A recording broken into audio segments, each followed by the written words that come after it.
नमस्कार दोस्तों, आप देख रहे हैं HVS स्टडीज़ और इस वीडियो में आपके लिए 19 जून 2023 का करंट अफेयर लेकर आ गए हैं। करंट अफेयर के साथ साथ स्टैटिक जीके और रिलेटेड करंट अफेयर का रिवीजन करते हुए चलेंगे। अगर आप इस चैनल पर पहली बार आए हो तो चैनल को सब्सक्राइब कर लीजिएगा। वीडियो अच्छी लगे तो वीडियो लाइक करके ज़रूर जाइएगा। लास्ट में आपके लिए क्विज़ रखा है, उस क्विज़ को भी ज़रूर सॉल्व कीजिएगा।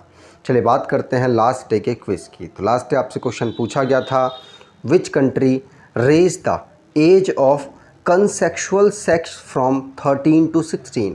तो सहमति से सेक्स की उम्र 13 से बढ़ाकर 16 कर दी गई किस देश में? आंसर था जापान। और आप सभी ने आंसर सही दिया था और डिटेल में दिया था। आज के पहले क्वेश्चन की बात करें। आज का पहला क्वेश्चन है, which company emerge as most trusted electronic media organisation in country. तो भारत की कौन सी ऐसी मीडिया इलेक्ट्रॉनिक मीडिया ऑर्गेनाइजेशन है जो कि सबसे ट्रस्टेड मानी गई है अकॉर्डिंग टू रॉयटर्स की एक रिपोर्ट जारी हुई उसमें? आंसर होगा ये भारत की सरकारी संस्थाएं हैं दोनों, आकाशवाणी और दूरदर्शन। इन दोनों को सबसे भरोसेमंद इलेक्ट्रॉनिक मीडिया संगठन माना गया है। थर्ड ऑप्शन बिल्कुल सही है। यहाँ पर आप देखेंगे तो ब्रांड जो ट्रस्टेड की लिस्ट जारी हुई उसमें ऑल इंडिया रेडियो पहली पोजीशन पर रहा, BBC भी ऑलमोस्ट उसके आसपास ही है, और फिर CNN न्यूज़ 18 जो कि 62% था। इस तरीके से पूरी रैंकिंग है। लेकिन ध्यान रखिएगा जो आकाशवाणी है, जिसको ऑल इंडिया रेडियो को अब आकाशवाणी कहने लग गए हैं वो, और दूरदर्शन सबसे ज़्यादा ट्रस्टेड सोर्स है इलेक्ट्रॉनिक मीडिया का भारत में। ये किसके अकॉर्डिंग बात की जा रही है? तो Reuters institute digital news report के अकॉर्डिंग बात की जा रही है। ध्यान रखिएगा ये दोनों सरकारी संस्थाएं मोस्ट ट्रस्टेड आई हैं अकॉर्डिंग टू दिस रिपोर्ट, और इस रिपोर्ट को एनुअली ये जारी करते हैं। अगला क्वेश्चन, उससे पहले जो भी रिसेंटली में रैंकिंग और रिपोर्ट से रिलेटेड क्वेश्चंस बने हैं उनको रिवाइज करते हैं। पहला क्वेश्चन पढ़ लिया। दूसरा, रिलायंस 45th पोजीशन पर पहुंच चुका है ग्लोबल 2000 टॉप कंपनीज़ की फोर्ब्स की लिस्ट में। ध्यान रखिएगा 9 पायदान का यहाँ पर बेनिफिट हुआ है। मर्सर कॉस्ट ऑफ लिविंग सर्वे के अकॉर्डिंग भारत में मुंबई मोस्ट एक्सपेंसिव सिटी है जो एक्सपेट्रिएट्स हैं, जो कि प्रवासी हैं, उनके लिए। Health index report of Covid year में केरला टॉप पर रहा, दूसरे पर तमिलनाडु रहा। ध्यान रखिएगा बर्नार्ड अर्नोल्ड एंड फैमिली दुनिया की मोस्ट रिचेस्ट पूरी फैमिली बन चुकी है और पर्सन बन चुके हैं। ध्यान रखेंगे पासपोर्ट इंडेक्स रिपोर्ट में भारत की रैंक 144 रही, UAE टॉप पर रहा। अर्टन के द्वारा इस रिपोर्ट को जारी किया गया। QS रैंकिंग जारी हुई, उसमें IIT Delhi top 50 institute of engineering में अपनी जगह बना पाया है। अगला question, which team won the world squash championship. तो विश्व स्क्वैश चैंपियनशिप किस टीम ने जीती है? भारत के तमिलनाडु के चेन्नई में इसको ऑर्गेनाइज कराया गया था, और इसे जीत किसने लिया? तो इजिप्ट ने जीता है। फाइनल में इसे मलेशिया को हराकर इसने जीत दर्ज की है। तो ध्यान रखिएगा इजिप्ट यहाँ पर इस वर्ल्ड स्क्वैश चैंपियनशिप को जीत गया, मलेशिया को 2-1 से हराकर। चेन्नई में 17 जून को इसका फाइनल खेला गया। अगर बात करें थर्ड प्लेस की, तो थर्ड प्लेस में जो इंडिया वो थर्ड प्लेस में था और जापान यहाँ पर थर्ड प्लेस में थे। दोनों सेम पोजीशन को शेयर कर रहे थे, ठीक। और तमिलनाडु में जो इसका इनॉग्रेशन है वहाँ के चीफ मिनिस्टर के द्वारा इसको इनॉग्रेट किया गया था। इसमें 8 कंट्रियों ने पार्टिसिपेट किया। आगे बात करते हैं। तो जो भी रिसेंटली में स्पोर्ट्स से रिलेटेड क्वेश्चंस बने हैं उनको रिवाइज करें। पहला क्वेश्चन पढ़ लिया। दूसरा, एशिया कप 2023 वो पाकिस्तान और श्रीलंका दोनों मिलकर होस्ट करने वाले हैं। फ्रेंच ओपन टेनिस का जो टूर्नामेंट है उसमें वर्ल्ड की नंबर 1 प्लेयर ईगा स्वितेक महिलाओं की कैटेगरी में जीत गई, और पुरुषों की कैटेगरी में नोवाक जोकोविच ने जीत दर्ज की है। ऑस्ट्रेलियन बैट्समैन है ट्रेविस हेड, इन्होंने WTC वर्ल्ड टेस्ट चैंपियनशिप इसमें इन्होंने शतक मारा है, और ये ऐसे करने वाले पहले प्लेयर बन गए। ये भी ध्यान रखिएगा। और ऑस्ट्रेलिया ने ही WTC को जीत लिया, ये बात भी ध्यान रखेंगे।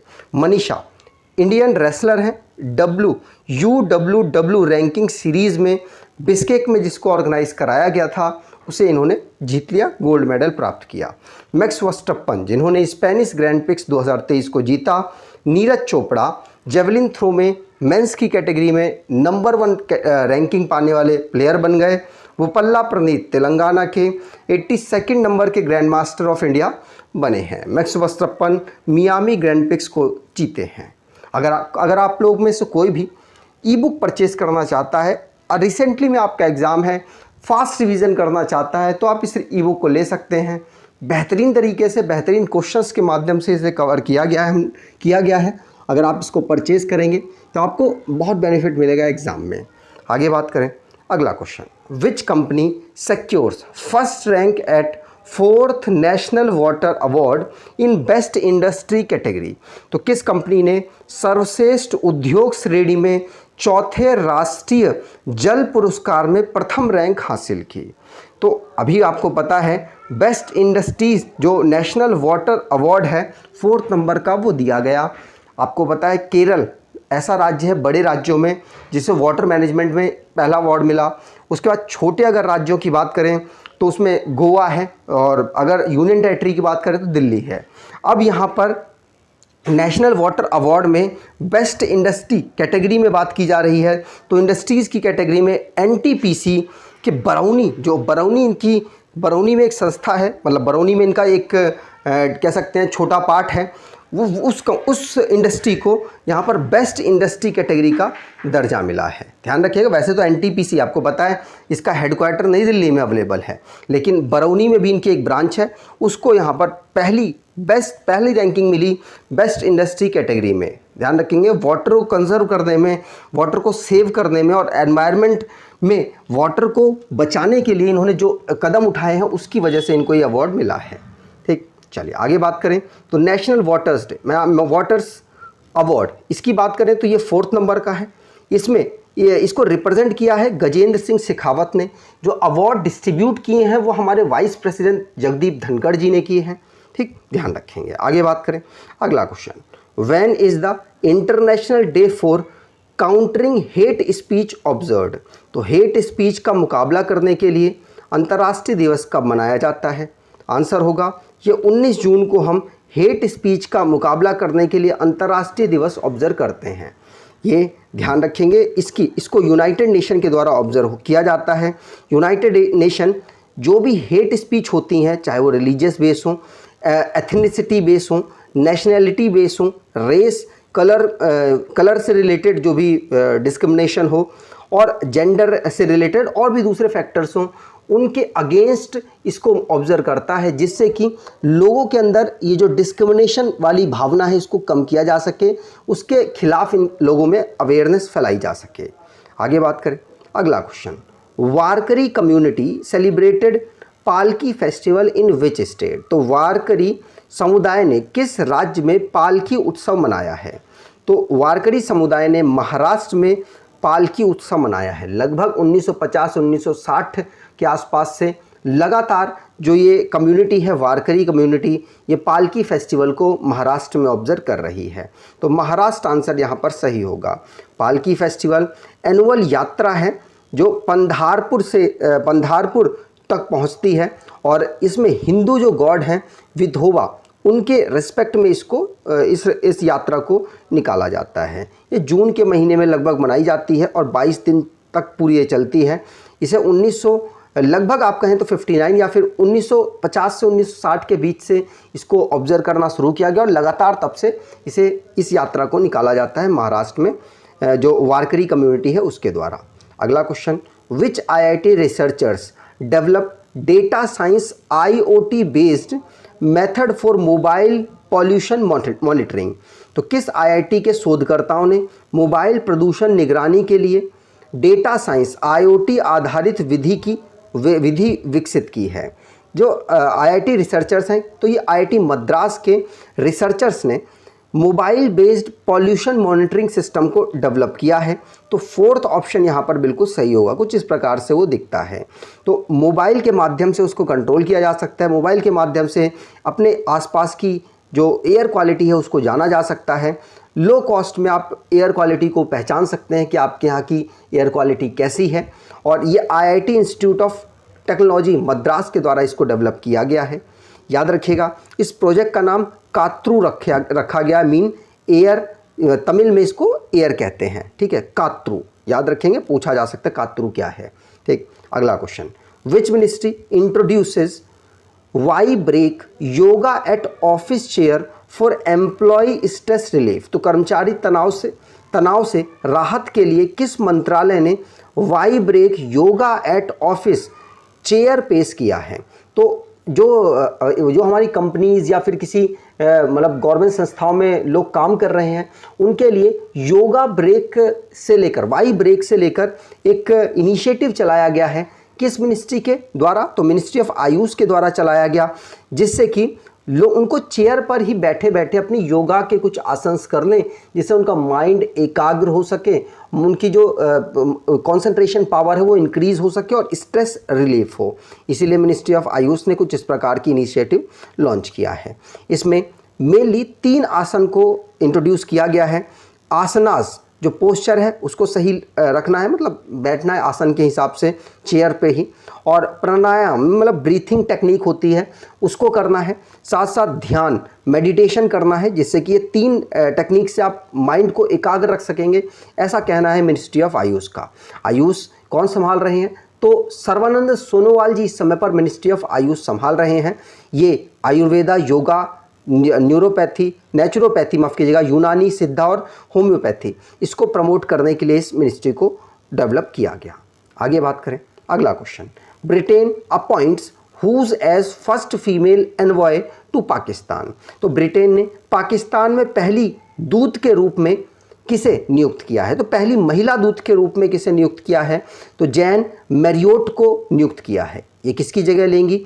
तो क्रिश्चियन टर्नर की जगह ये लेने वाली हैं। ये पुरुष थे और ये महिला हैं, पहली महिला हुई हैं अपॉइंट पाकिस्तान में दूत के रूप में यूके में। ध्यान रखेंगे, पूछा जा सकता है। ठीक, अब ये क्रिश्चियन टर्नर को रिप्लेस करने वाली हैं। अब यहाँ यूके की बात हुई है, तो यूके 4 देशों का ये समूह है, इंग्लैंड, स्कॉटलैंड, वेल्स और नॉर्थर्न आयरलैंड।